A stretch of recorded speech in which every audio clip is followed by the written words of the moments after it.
some nerd power. It's the Falcon Paladin Hour, a podcast by Falcon, Paladin, and Somicron. Falcon hates puns and thinks that they're all wrong. One's American and one is an Aussie. Talking about StarCraft 2 and the esports scene. Hello and welcome to the podcast, everyone. Happy podcast day, Falcon Paladin. You've just muted your microphone. There we go. Yeah. Thank you, good sir. Greetings and good to be here. Mm-hmm. We have hoodie Somicron today. Yeah, I was feeling a little chilly when this Mm-hmm. coming down, so as I was playing some video games this morning, I threw on a hoodie. Mm-hmm. And I wore a hoodie today as well. So like we're at that time of year where we're at the same kind of like place. similar weather, right? Yeah. I'm definitely not doing it because I just ate a gravy-filled meat pie and dribbled meat down my nice pig t-shirt. And I'm No. covering that up because I didn't want to change my shirt at 11 a.m. in the morning. I didn't want to waste two shirts. I mean, is it wasting? Well, wearing a second one would just get us dirty by the end of the day. Probably. Like, I'll probably spill whatever I have for dinner on it, or like I'll get sweaty maybe. And like that's two shirts down for one day. That's a bad ratio. Yeah, but it is. But I mean, how many shirts do you have? Oh, like 30. Oh, so like, I don't understand your concern here Um, entirely. It's not like, oh man, if I wear two shirts on the same day, I'll run out on Friday. Well, I already have to do my laundry today, so two shirts would have to sit around dirty for like a whole nother week until I get back to doing my laundry again. I don't buy this agreement or this argument at all. Look, I already have a full load of laundry, is what I'm saying. I don't want to wash two shirts by themselves, or one shirt by itself as I wear another That's shirt. again, you can leave it in the laundry hamper for a week. It's not gonna like grow a colony of aliens on it. with food stains on it? I don't know. Have you ever heard of ants or cockroaches? My god, dude. Oh, I did forget Voles. you have insects in Australia. It's not really something I have to worry about, is insects. There are no insects in Utah? I'm moving tomorrow. Yeah, you should. It's awesome. No Ugh. insects. No scorpions. I Okay. get snow here a bunch. Sounds good. Yeah. You're into that kind of thing. Mm-hmm. Snow sounds nice. Yeah. Yeah. It is nice. I learnt today that in the Shining movie, that the final scene, which is all snowy, they didn't use snow. They used something like 2,000 pounds of salt. Whew. It's a lot of salt. Yeah. Effective. Yeah. Anyway, fine. You can do whatever you want. You can wear a dirty shirt for your logic reasons that I don't agree with. Fine. Fine. Okay, so we got to talk about Moon Knight because it happened a week ago, and it was a jam-packed, insane episode, and I need to talk about it, or else I'll forget. So, Okay. let me guess. You watched it today? Yeah, like an hour ago. Okay, awesome. So you're doing this the smart way, not the way that I'm doing it. Yep. Yeah. Anyway, so bottom line, from what I understand and what it seems like is Mark / Steven there's like layers to this. It's like Inception. So Okay. one level of this is the hippo god and the boat and that kind of stuff. Mm-hmm. Then the next level is them exploring their memories. Okay. Like going into the different rooms and going back to their childhood and young adulthood and stuff. And then the other level is they're in the insane asylum and Dr. Harrow is like therapizing them. Mm-hmm. Sure. Yeah. Yep. So you agree with that? Okay. Because I'm not sure. So there's the therapy going on, and Yes. Mark and Steven seem to be able to swap out of that and into the same but different psychiatric ward, which is actually on a boat as they explore their memories. Right. Um, Which the way that it's portrayed kind of feels like that's an option. Anyway, yeah, go ahead. The doctor in the seemingly actual psychiatric ward is telling Mark that it's a coping mechanism to make sense of things that don't make sense. So my guess is it's like the pretending Harrow is a doctor is the coping mechanism. Like he's actually on a boat, in the underworld or whatever, and to make sense of it, he's been like, "Oh, I'm actually just in therapy because I'm in a psych ward because I'm having a mental breakdown." Yeah. That part, it's just trying to pull a switcheroo on which one is the top layer of reality. And it's interesting, but I have no proof. It's just the way it feels.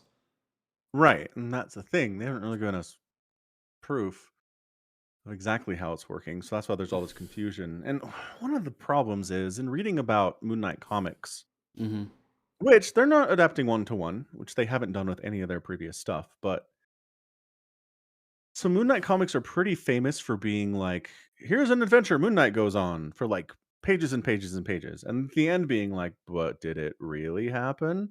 Or was it all in his head? Or did some of it happen? Maybe he beat some people up, but maybe it wasn't bad guys and maybe it was like homeless people. You know what I mean? Right. So what I'm worried, I don't know. So we'll see. It feels like it's leaving itself open to doing that, to just finishing the episode tomorrow and being like, well, what happened? Does anyone really know? Nope. Thanks for watching. Goodbye. Yeah. Certainly a possibility. It is. So I don't know. So I'm just going to approach it. I'm going to approach it on the level of that it is happening. That Mark and Steven are in some kind of afterlife. Sure. And they're processing it in two different ways. One is with Dr. Harrow. And one of the other ways is being on the boat and going through their past memories and stuff like that. Okay. Well, I mean, they're not going to be on the boat anymore. I think the boat's done. Right. Yeah. Yeah, you're right. So at the end of the episode, Mark's in the field of reeds, which is supposed to be like some incredible afterlife. And I'm like, so you just stand there in a field of reeds? Like, what else do you do? This is supposed to be an ancient Egyptian, version of heaven. Right. Don't, what do you want from them? Yeah, but okay, so it's kind of like asking Christians, like, so what do you do after you die? Well, you just hang sit around on a in cloud and you play a harp. And it's like, well, that sounds shitty. Like, I don't want to do that forever. Right. I want to do literally anything other than learn the harp, to be honest. Yeah, exactly. So I can't harp on it too much. Hop on it. Good one. Oh, brutal. The accidental dad jokes. Oh no, they're my least favorite. Okay, so I mean, the meat of this episode is going back through the trauma of Mark / It's the Steven's origin story episode. It is. Yeah. So, bottom line, young Mark and his little brother went cave exploring during a thunderstorm, and little brother drowned. And Mark survived, and his mom blames him for it and continues to blame him for it, I think until the day she dies, which is that is one way to hold a grudge, lady. How did she die? Because they keep using like the word the Shiva or something. That's just funeral. It's a Jewish funeral. You sit for like hours and just like hang out with the body and like talk and stuff. It's like an extended funeral concept that they do. Never mind, I'd rather go play the harp. Yeah. Yeah. So anyway, so we do discover that Steven is a construct of Mark's. That Steven was created because Mark was getting physically abused by his deranged mother, and so Mark was taking all the abuse, and then he'd swap over into Steven when things were good. So Steven grew up with effectively an idealized life, right? Because he has a good relationship with his mom. He's not the one who was getting beat for all those years. Well, but the first time we see him come about is he gets abused by his mom. So it seems like Mark was using it to switch out of it so he didn't have to take the abuse. But that doesn't make any sense. I mean, congratulations. The show on some level does not make sense because we see Steven taking the abuse, but Mark's the one who's been affected by abuse, and Steven's the one who doesn't believe the abuse happened. Right. So I mean, one way they could have done it is he swaps over into Steven for the first time, but then when he's actually getting hit, he's back to Mark. Like that's the creation of Steven, but it's not Steven during the abuse. And it's an awkward way to implement it and show it to us from a storytelling device. But from everything else they've showed us, that's what happens. Right. The better way to do it would be to show Steven trying to be the perfect son to his mother who just does not care for him anymore. And so him constantly trying to be like, look at how good I'm doing at school. Look at what I'm learning and how good I am at being perfect. And that's Steven. And then when the mother, who is just like, nothing's ever going to be good enough and beats him for even trying, Mark comes back. It's weird because it assumes that the trauma is doing chores and studying, which created the alternate reality. But I think that's the choice you kind of have to make when you make Mark the original.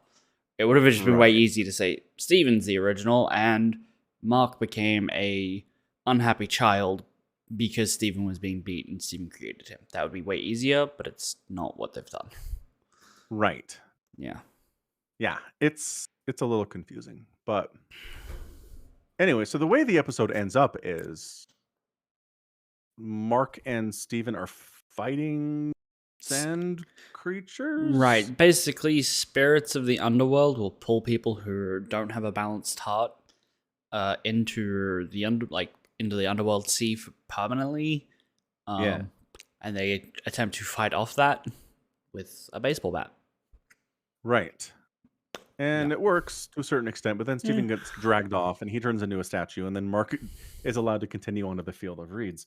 Yeah. Which again, just more evidence that this concept of having two personas inside you is something that the Egyptian underworld is not equipped to handle. Because Hippo God takes both the hearts out and puts it on the scale, and she's like, this isn't working. This isn't how this is supposed to go at all. Right. And then the boat, the whole boat ride seems pretty happy with accepting one soul, accepting Steven. Well, it's I think it's the loss of Steven and giving one person full control balances it. It's it's like now that Mark no longer has Steven, he's not in flux anymore. He is him. Oh, that's real sad. Yeah. So he ends up in paradise, but alone is the point. But I don't know. But Steven, we love Steven. Losing Steven is what allowed him to move on and go to paradise. That's man, that's brutal. Yeah. All right. It's just for the people who might miss the undercurrent recurring themes, it is another time where Mark has gotten someone into danger and they've died in the adventure, and he has lived. True. Yeah. Well, Layla's all right, as far as we know. At the moment.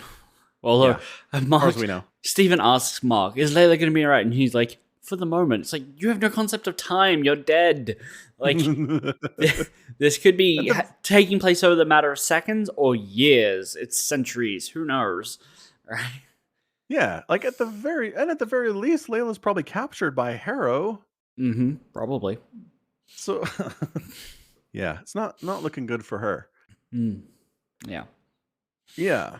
So anyway, I mean, good episode. There's okay. So The internet is pretty convinced that one of the times we get Mark with Dr. Harrow, it's actually the third personality and not Mark. Uh, Remember the time when he grabs the glass pyramid right. and he's talking like, real great place you got here, like nothing he says really jives with any of the previous conversations that Mark has had with Harrow. Hmm. So, and he talks differently too. It just, to me, it just felt really off. Like Mark was behaving very strangely, and I didn't Right. understand what was happening. And then people said he has a different accent, and he like it's different body language and different facial expressions and stuff. So they're thinking that that one is the third personality. Yeah, maybe. Yeah, but Personally, I don't I know. think that's Mark. I just think that's Mark. I think maybe um, who's the actor name? I can't ever remember. Oscar Isaac. Oscar Isaac. I think maybe his accent was just slipping. It happens. Yeah, nope, Because fair. I guess we'll see. I'm much more interested in the third personality just being Khonshu taking the body over. That feels much Mm, more consistent, I think. okay. Yeah. Yeah. Yeah. All right. Well, I guess we'll figure that out hopefully in this next episode, I suppose. Mm-hmm. Yeah. Let's see. Okay, so this is interesting. Mark says, I had control of this whole dual personality thing until very recently. Mm-hmm. And they show us when he goes to his mother's funeral Mm-hmm. and like he can't go in for Mm-hmm. obvious reasons. Right. And he walks down the street and Steven breaks out. Yeah.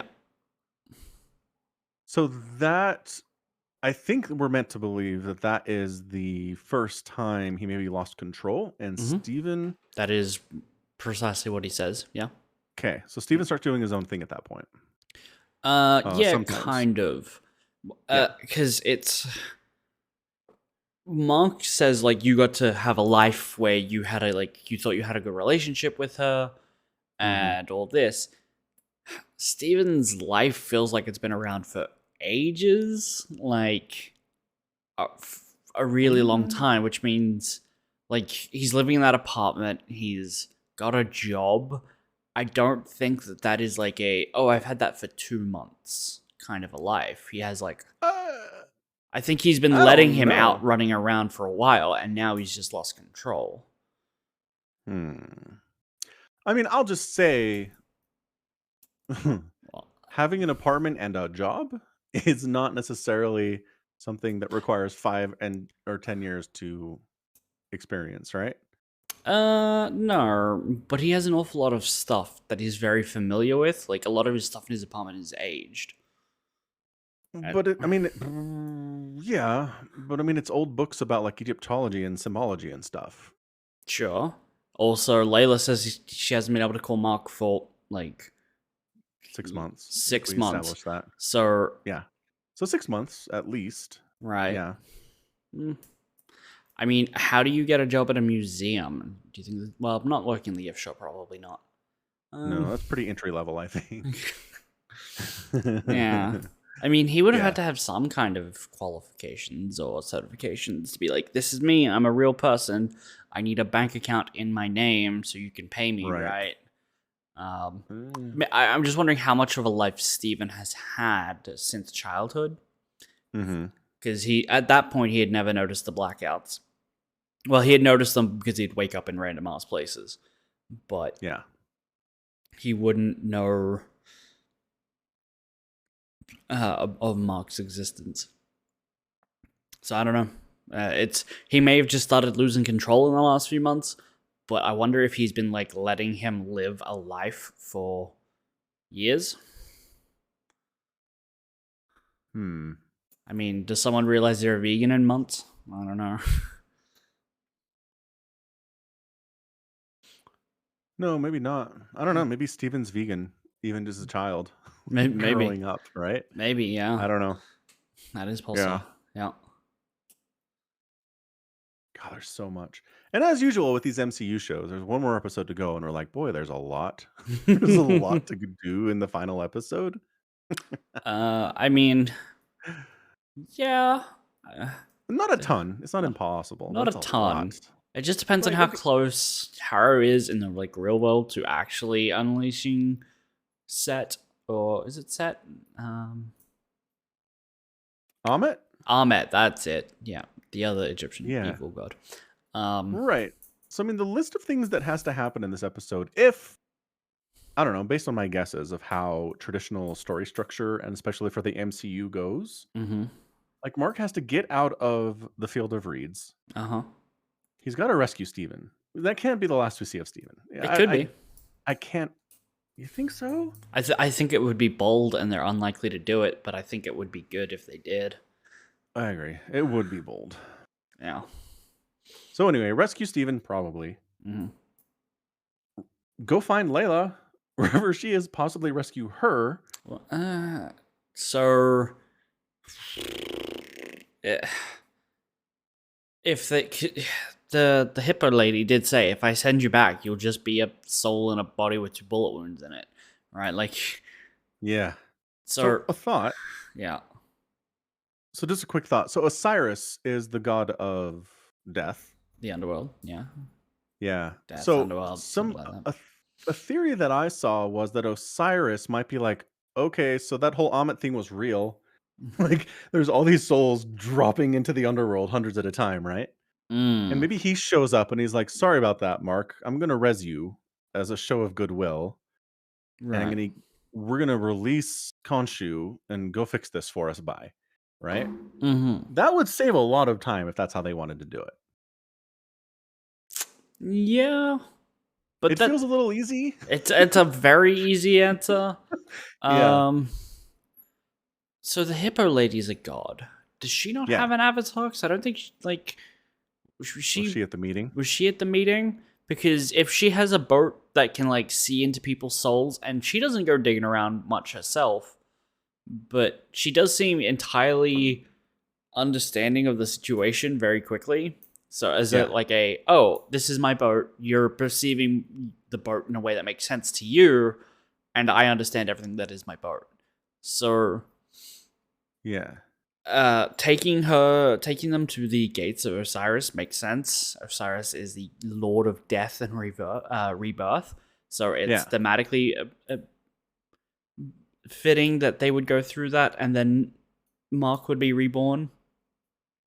And then Osiris would know this because he'd just be like, "Sup, hippo lady, what you got for me?" And she's just like, "They're trying to do Arrow's doing bad shit. Let Khonshu out, yo." And then they do. Go kick his ass. Right. Yeah. That feels very Deus Ex Machina. The gods come in from off screen, free the other gods, and then win. It's the problem with gods in your story every time. Right. The Deus Ex Machina is hard to avoid Mm-hmm. when gods exist. Yeah. Yep. Yeah. Is it kind of weird that Hippo God Tawaret seems like she's very new to the job? Like it's her first time doing it? She's got all the notes on papyrus, and then she's like throwing pages away and skipping stuff, and like, boy, I'm glad your whole body didn't explode when I pulled your hearts out. Like she just seems really unsure of herself. She maybe hasn't done it in a while. I assume there's a part of this. Okay, so here's the thing with picking an ancient religion and being like, and this one was right, is either you're saying it was right and none of the others were, or they're all kind of right, or some of the others were right. And so I assume only people who were knowledgeable or had belief in ancient Egyptian religions go through there, which in modern times is very, very little. And Mark and Stephen, being someone who's interacted with ancient Egyptian gods, believes, and thus they ended up there. So, but as the faith has waned and been replaced by other things, people who die just don't go there, and she hasn't had a whole lot of work to do. Sure, entirely possible. I mean, they talk about the different afterlives, right? Mm-hmm. Talk about the astral plane that's in the Black Panther movie. Mm-hmm. Yep. So I think she's pretty clear at being like, this is not the only afterlife. She This is lit- one place people can go, she but not literally everybody. literally has a line that is, it's a afterlife. It's not the Yeah. afterlife. Yeah. Yeah. Okay. So I like your theory that there hasn't been somebody to go through this version to this afterlife in a long time Mm-hmm. because the belief systems predicated on them are dead Flimsy. or Yeah. dying.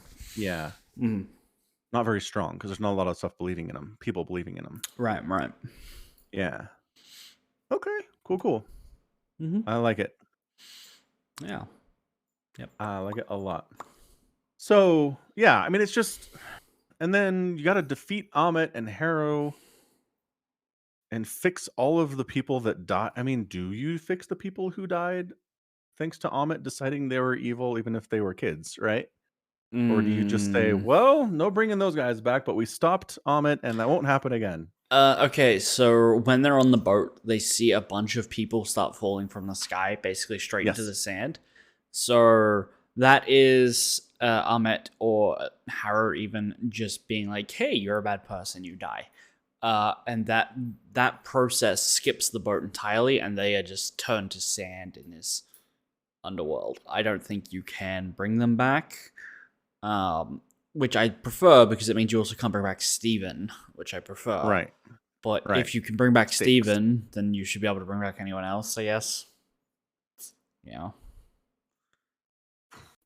Yeah. I mean, technically, yes, but also for story purposes, Steven Well- has a stronger case Well, than randos that we've never met. Steven might have a stronger case because his body hasn't started decomposition if Mark's still running around in it. So all the other people who have already died, their bodies might be cremated and there's just nothing to come back to. Okay. Yeah.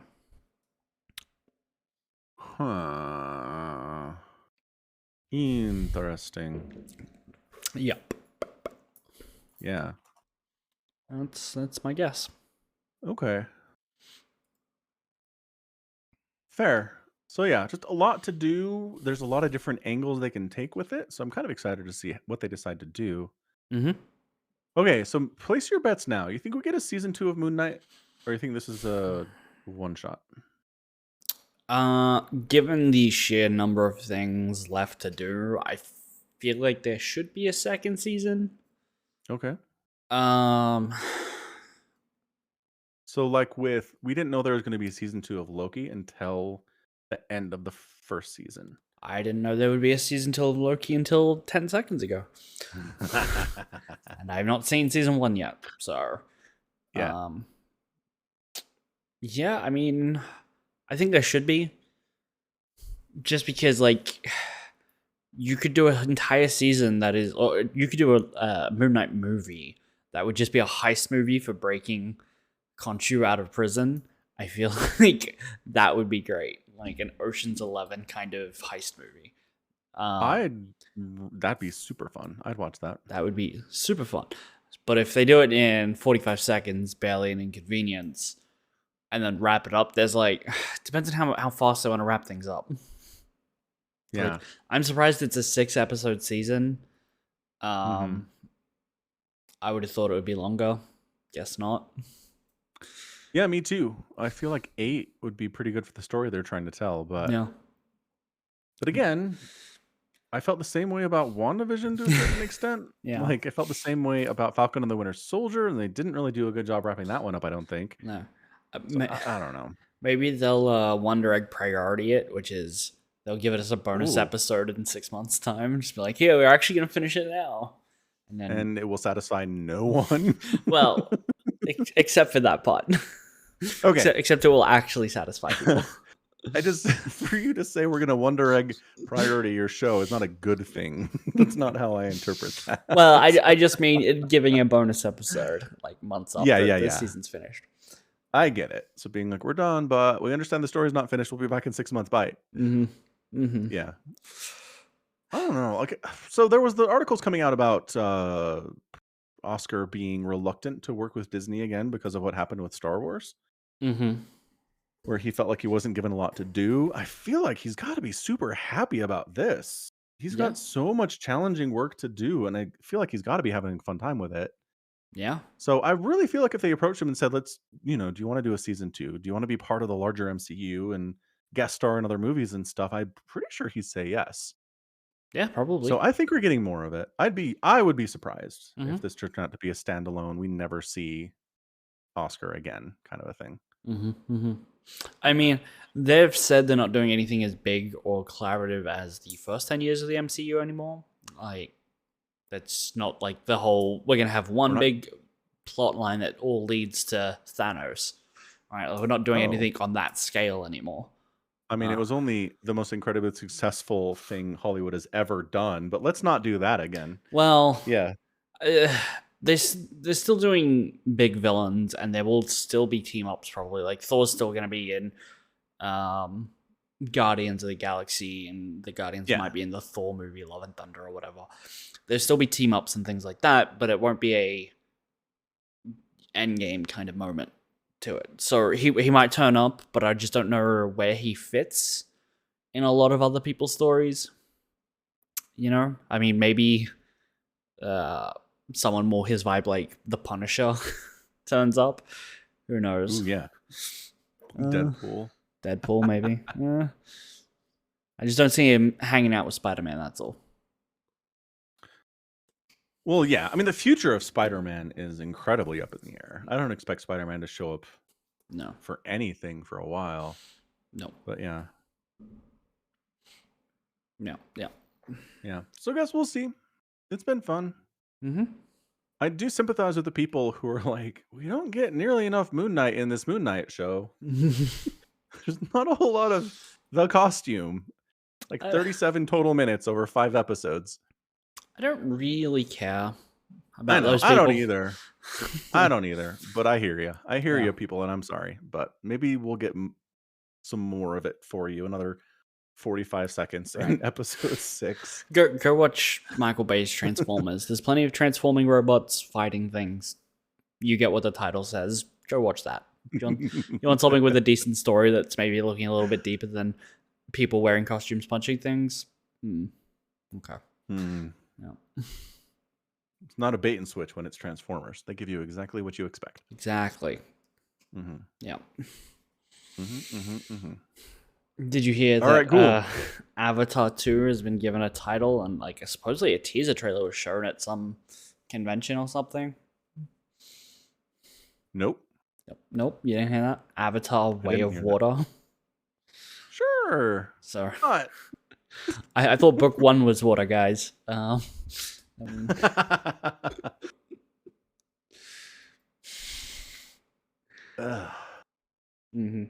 Problematic when two very similarly, if not the same named intellectual properties are still around 10, 15 years after they originally came out. It's not great. Yeah.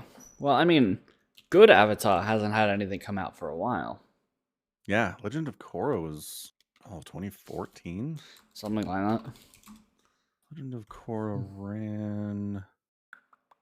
2005. Started in 2012. No, Oh, no, I'm talking about Korra, not the original series. Yeah, no. I googled for Legend of Korra, and in its description it talks about the Last Airbender, but I was just looking for dates. So yeah, 2012. Yeah.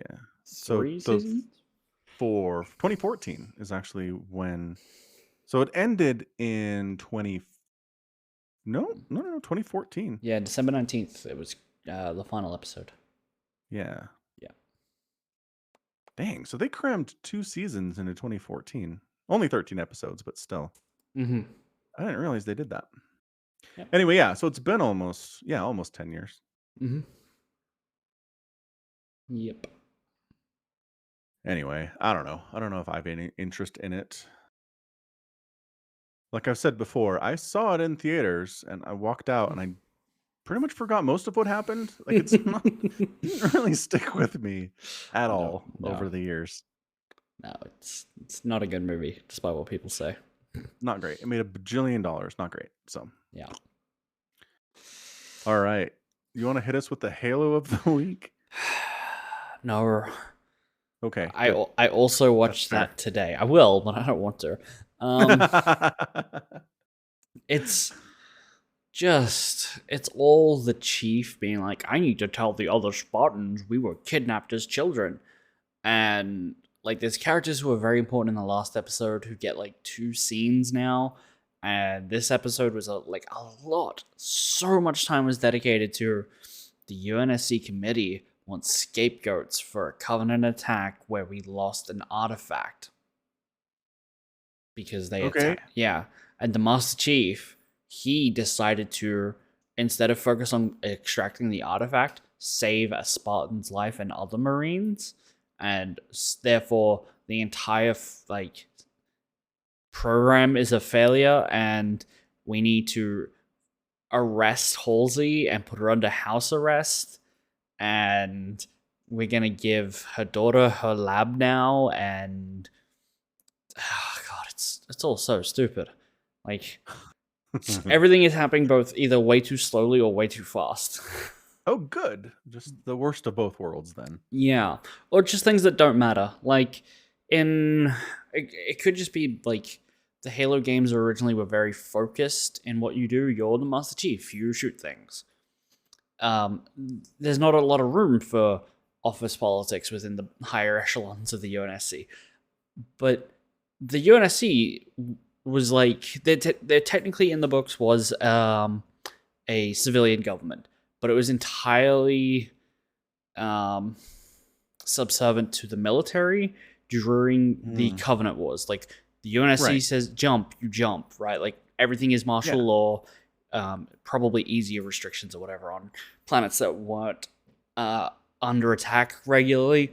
But, like, just the idea that so much of this show is being dedicated to the committee needs a scapegoat because you used flash clones and made an AI and kidnapped children. It's like, a lot of that was secret for a good reason. Yeah. But it's not like the committee doesn't care. Like, they're not under public elected official oversight. You can just bury it. You're the UNSC. You are the people in charge. You are the government. Yeah. And so it just doesn't make any sense to me why they're spending so much time on it. So, I mean, it approaches the concept of, we did all this horrible stuff to children that turned out to be really useful when aliens invaded. Right. Well, that's one of the base things of Halo. In this version, then they're doing it stupid. In this version, the Spartans are. It's not outright said, but everything points to it just being like the Spartans are a response to the Covenant, not strictly insurrectionists. So it's different. It's different, but it doesn't make any sense. It's bad. It just doesn't make sense. It's not good different. Because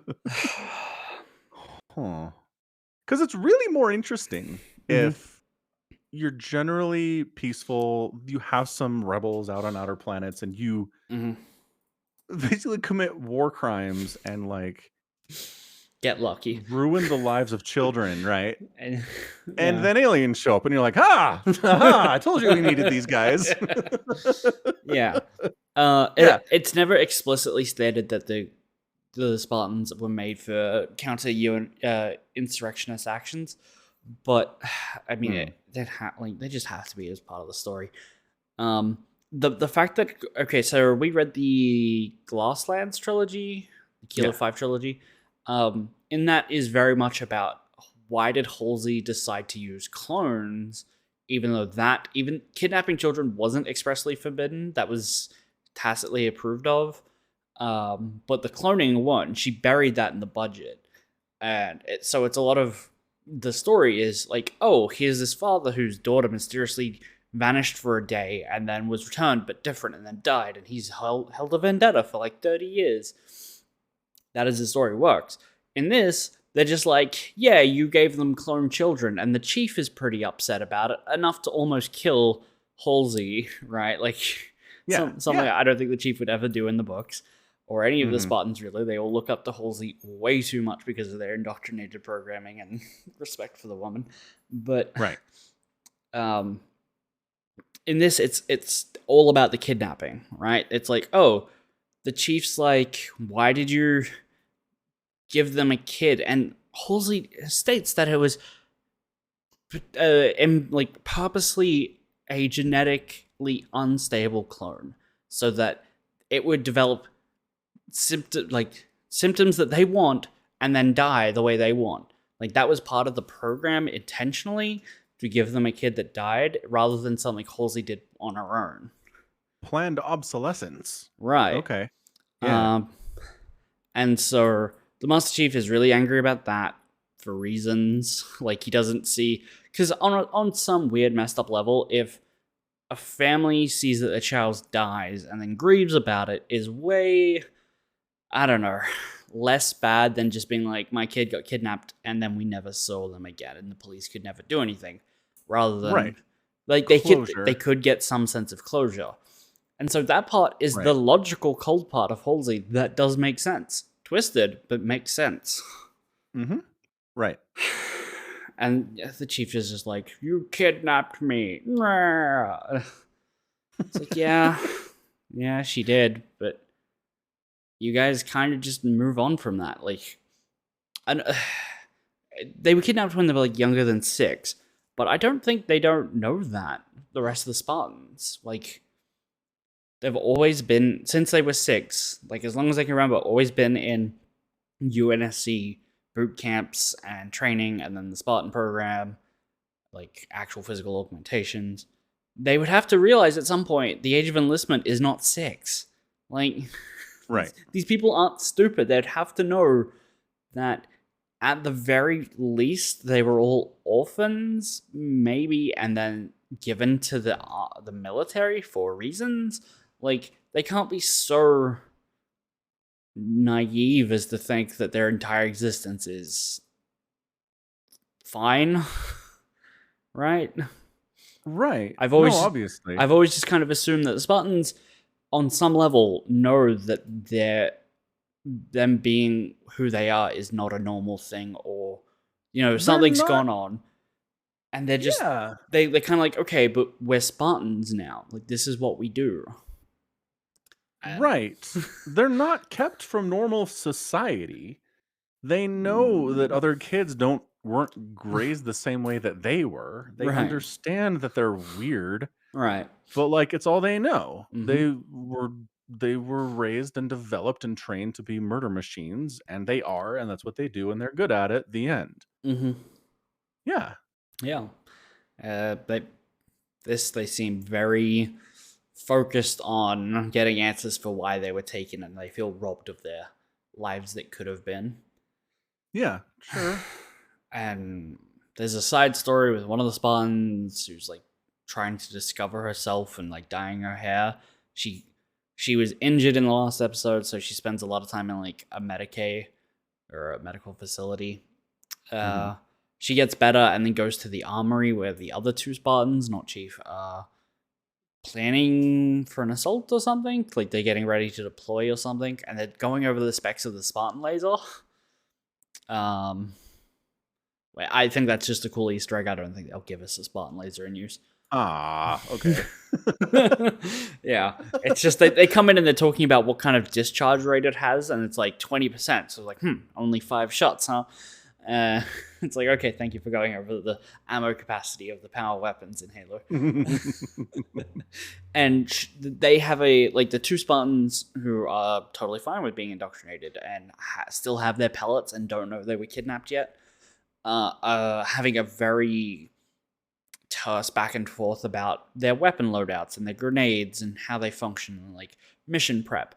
And she feels like she can't get a word in edgewise. Like, she doesn't really belong anymore. She doesn't know who she is in this group. And I'm like, I don't care. We don't care about Spartan's individuality. They're murder robots. That's what they're supposed to do. Give us...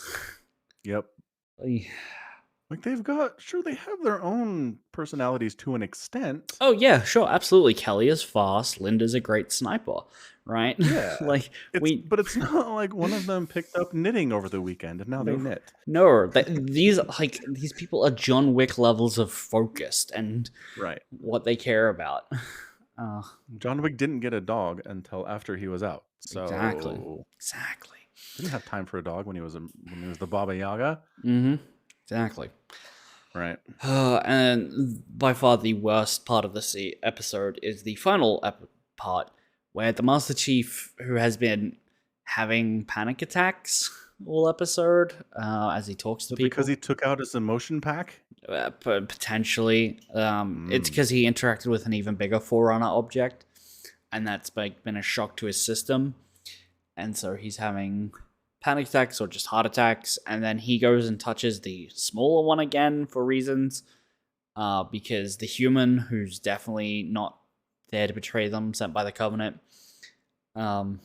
told the Chief that, at first they hurt me too, but then the Covenant gave me smaller ones, and now I can control them. All you have to do is let me show you.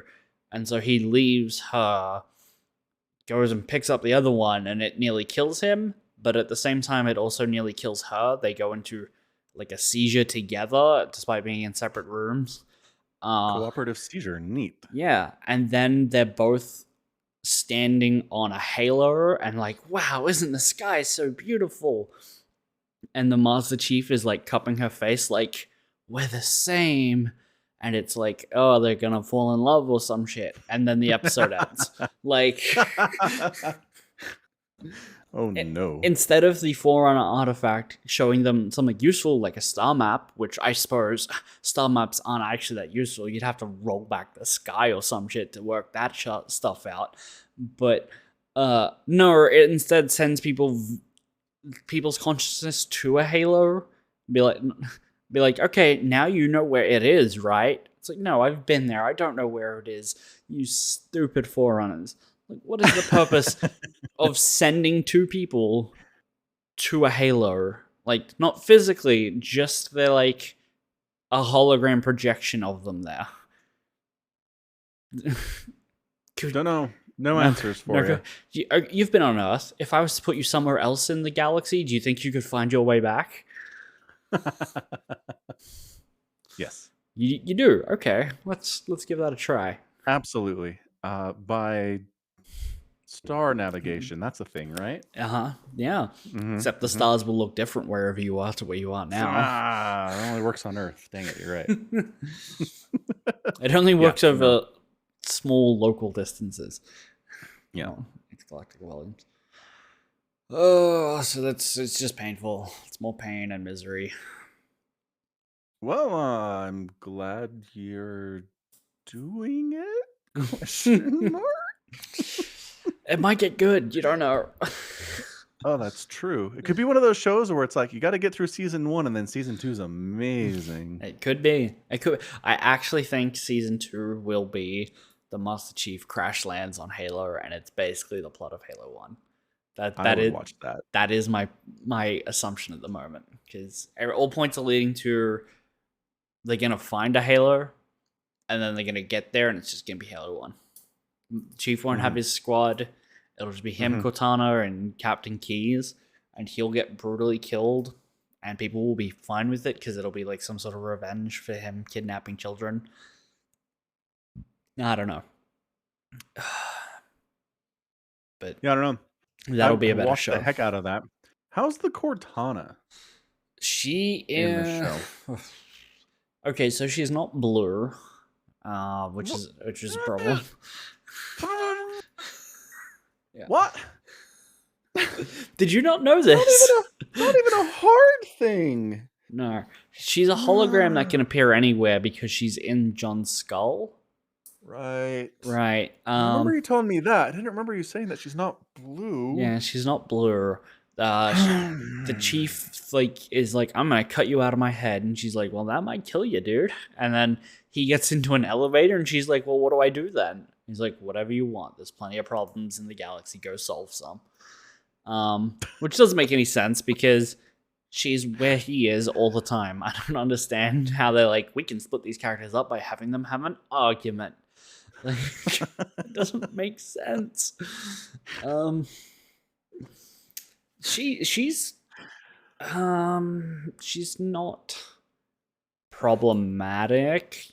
She's overly loyal to Halsey. Like, when the chief's kind of done with her and Halsey's under house arrest, she manages to break out of a UNSC firewall and appear in her home to like contact with Halsey for reasons, I guess because she's bored and has nothing else to do. But she and No, she's loyal to John. She's not loyal to Halsey. here's the thing. That is kind of like the when the chief is grabbing the artifact and is like having a heart attack and a symbiotic seizure with the lady. Cortana is raising her concerns that I should stop him. Like his heart rate is like 180 and he's standing still. I should like lock him down, right? And Halsey's like, no, we need this to keep going. So I think that's the idea of her loyalties are actually shifting to Chief, being like wanting to take care of him and seeing that Halsey does not have his best interests. Okay, I like that. So over the course of time, she becomes more loyal to John, and that's where we end up. Right. In Halo, right? Yeah. Okay. I'm fairly okay with that. It could be better. Yeah. Yeah. I mean, it could all be better. Yeah.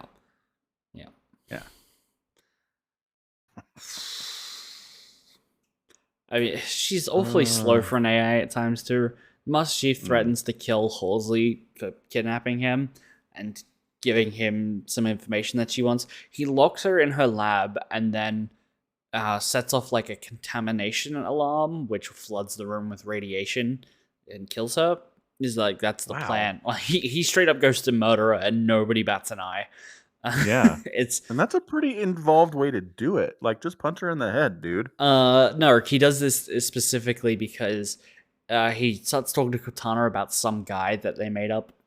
He might have been in the extended lore somewhere, but I don't recognize the name, which is he revolutionized the entire fleet as a designer. He built fail-safes into everything because he knew the limits of his genius. That was where his true capabilities were. And he put fail-safes into everything except for this one thing. And then they failed on him, and he was like liquefied into a pool of grossness. And so he's having this conversation with Cortana about this dude as he's setting up those exact same systems to murder Halsey, and she doesn't try to stop him at all. Sure. And at the very last second, he saves Halsey, and he's like, I just wanted to know if your AI could take over my body. I needed to know her limits, but don't get comfortable. I'm not saving you from what comes next. Like... Which is your murder. It's all very bizarre. Like, they explicitly state that they've limited Cortana's ability to take over John, but just to shut him down at the moment. Like, that's her extent. I mean, that's pretty good. That's pretty good. It's pretty extensive. Yeah. But I think they also said that she could overtake him if they, like, gave her full access. Like, there was some blocker in his brain or something that they just needed to remove. I don't know. So, it's not good. It's just still not good. Still not good. You'll be able to say, I was there when it became good. If that ever happens. Because again, the showrunners sure have no interest in doing what the fan base wants them to do. So exactly. Yeah.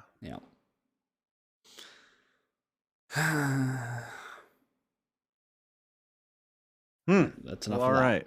Halo. That's enough of Halo for sure. Yeah. Orc. Mm-hmm. Truly terrible.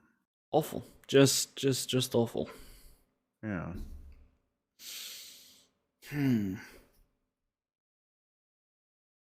So what else has been happening in the world? The Supreme Court of the United States is going to overturn Roe v. Wade here in a few weeks, probably. Which is less fun. I certainly never thought would happen. I'm pretty sure I remember you adamantly saying that'll never happen. Yeah. Yep. Sure did. Was very wrong. Incredibly wrong. Mm-hmm. So get your abortions in quick. Oh my God. Come on, man. My understanding of the situation is it won't actually make them illegal. It'll make them much harder to attain. No. No? So it'll revert it to states' rights. So there are certain states where it's just legal straight up, so you're good. Mm-hmm. There are other states where it's illegal, but you can leave the state to get an abortion and you're good. Mm-hmm. There are other states where even if you leave the state to get an abortion somewhere else, you will still be punished for that. So there's 3 Okay. categories. Okay, so what I said, which was it wouldn't make it outright illegal, just much harder to obtain. For some people, sure. For other people, it's the same as it's always going to be. I mean, okay, so what I said wasn't really wrong. Fine. There's 3 buckets that we're gonna end up in one of those buckets as an American. It's not great. Everything's a bucket. Everything's a bucket. Yeah. So, and then what people are also worried about, not that this isn't bad enough on its own, but a lot of the legal reasoning behind Roe v. Wade was the right to privacy. Okay. Like the government can't tell you what to do with your own body, right? Sure. And a lot of that stuff was used to build on the ruling that made gay marriage legal. And things like contraceptive use. So they're worried with Roe v. Wade getting struck down, that'll open up some avenues to like completely overturn gay marriage in the States. And like the use of contraceptives in other places. And it's just like, okay, so this is a stone rolling downhill of just all sorts of bad stuff. Some might say it's a slippery slope. Some might say. What a wonderful time to be alive. I know. Just it's not a great year. When's the last time we had a great year? The summer of '69. Summer of '69. That's a song. That is. It's Summer of '69 by, I can't remember the guy's name. It'll come to me, or I'll Google it. Bryan Adams. Bryan Adams, yeah. Yep. Got my first real 6-string. Bought it at the 5 and dime. Yep. Played it till my fingers. Alright, don't sing. It's demonetized. Oh, such a good singer to get demonetized. That'd be awesome. Anyway, yeah, it's been a while. So, I don't know. Like the stock market's kind of falling apart. People are worried there's going to be a recession coming, like a global recession happening. The whole war with Russia has just kind of been put on the back burner because like other bad stuff isn't going on, but that's still a thing. Russia didn't go home yet. Yeah, it's a total mess. I don't even know. Like Canada is looking at their abortion laws too now, and it's like, Canada, what is your deal? Anyway, yeah, it's all bad all the time, everywhere. The world is on fire. Yep, nothing lasts forever. Correct. It's all gonna come crumbling down. So lose yourself in watching bad TV like Halo? Exactly. Live it up while you can. Spend your time the way you want to, and if that's watching Halo, so be it.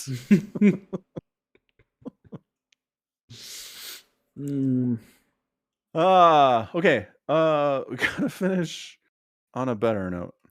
GSL, save us. There's nothing new to talk about. They don't play till tomorrow. Oh, GSL can't even save us. What about Warcraft Arclight Rumble? That's not gonna save us either. I did want to talk about that though. It's called Arclight Rumble. Oh, yeah, that's what it's called. What is it? New fast-paced mobile strategy game set in the Warcraft universe. That does not narrow it down at all. It is a phone game. Yeah, but there's a bunch of different phone games out there. I assume this is kind of... I'm watching the trailer here. Okay. It looks like Heroes of the Storm. Here's the Storm? No. Oh, it's like Clash Royale. Clash Royale, but with slightly more complicated maps. Like they actually have lanes and paths and stuff. And some miners doing minery things. Ooh, okay. So, yeah, okay. I'm not playing this.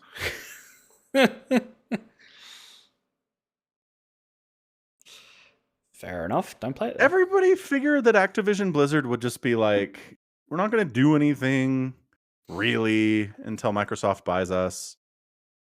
No, I guess Overwatch 2 is coming out, but Overwatch 2 is apparently like 99% Overwatch 1, so yeah, it is. It could be DLC. They just want to charge $60 for it.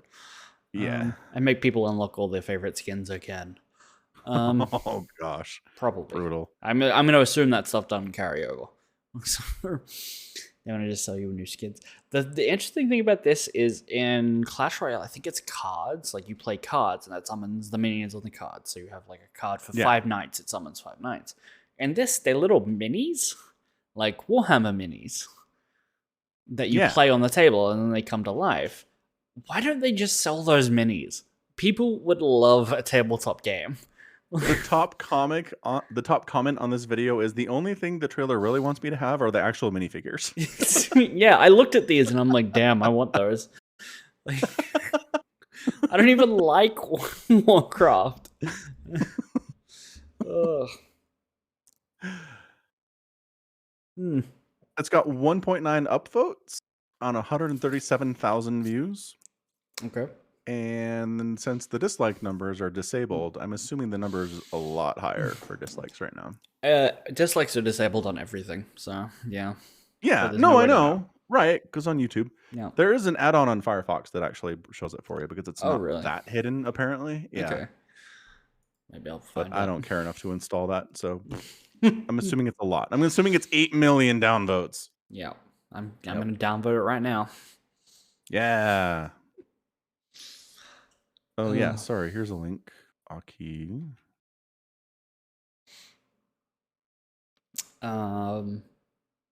Things we could Look celebrate. how they massacred my boy.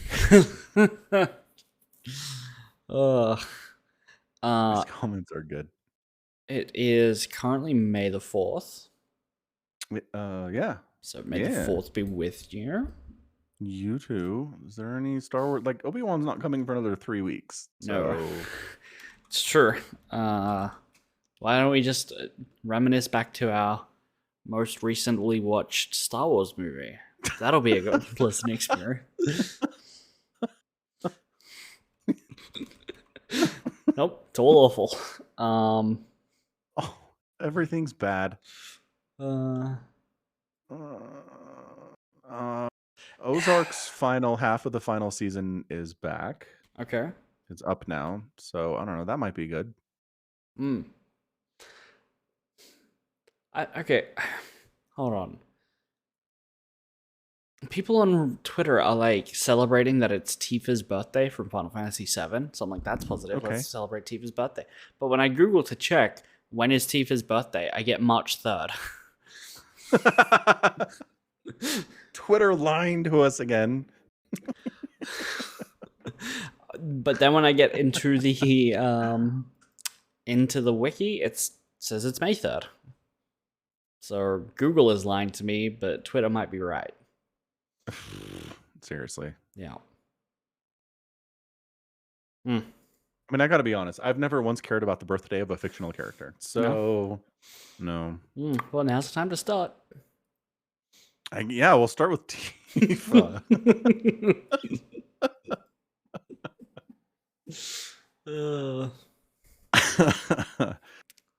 I mean, I don't know. If they celebrate a character's birthday in the thing, then, like, sure, maybe it's got some relevance. But, I mean, otherwise, whatever.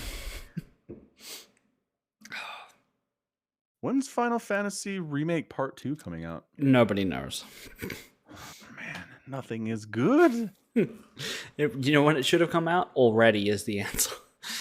Really? Yeah. I think it's been like 2 years. What was the date they gave? Did they give us a date? They never gave a date. Like Smart. People want more, but we can't have it. Has it been 2 years now? I think so, yeah. Holy smokes. Came out in 2020. You think you could get part 2 of the Final Fantasy VII Remake within 2 years after part 1 came out? I mean, I don't know. It is a complete remake. It really is very involved, and it was a ton of work. But like once you get the fighting system down and no, the fighting system, it's like, okay, sure, you've got that down, but that's where like a tenth of the gameplay is. They turned the first like 4-hour stretch of the original game into a 50-hour game, right? Yes. And the original game is like 20 hours. So you take the first 4 hours and turn it into 50. Take the last 16 and you turn it into 230 ish. I don't know real math. Provided that they do the same level of like reconfiguring or inflation or however you want to expansion on the original. Right. Which sure they probably will. They might. So like it probably won't be out for another like 6 years, but you know, we want it now. Before the entire world burns down, we would like to play this video game. Did they say how many parts they're gonna do? 3. Does it seem like there's enough parts? Yeah, it just depends on whether they go with the new story. Oh right, then we won't know. Right, because they could totally not lean into it. At this point, they could like double back, like they could double down on it, or they could back off. Yeah, I don't know.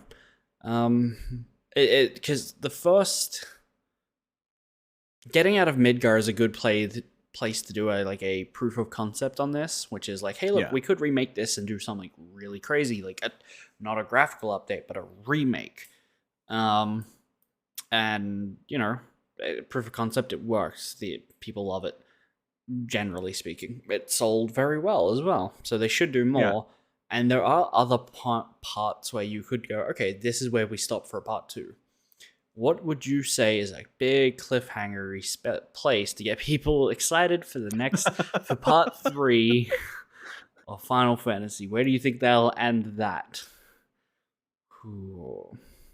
I mean, to pick the most famous part of Final Fantasy VII when Aerith gets impaled. Yeah, that's probably it. So yeah, that's probably where we'll get to.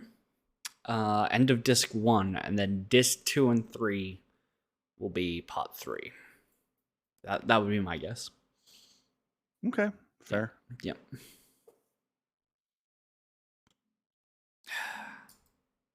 There's nothing good to talk about today. It's all bad. I know. All downhill. It's sad. I mean, Moon Knight's interesting. Moon Knight's good. We spent half an hour on that. Yeah. It's true. Wow, Probe just tweeted, if creator wins, I'll eat a hat. Or name him the goat. Yeah. Yeah. I mean, eat the hat. He's definitely not a goat. I mean, way to stand by your prediction here, Probe.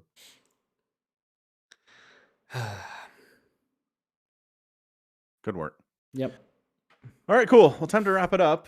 Yeah. We'll call that a positive note. We'll end it here. Yeah. Yeah. Probe might eat a hat. Cool. So that's going to be it from us today. This has been Somicron and Falcon Paladin on the Falcon Paladin Hour. You can watch us at twitch.tv/Somicron live. You can also support the podcast directly at patreon.com/Somicron. You can also find merch at falconpaladin.store. And until next time, as always, thanks for hanging out with us. Thanks for spending your time. And you take care of yourself.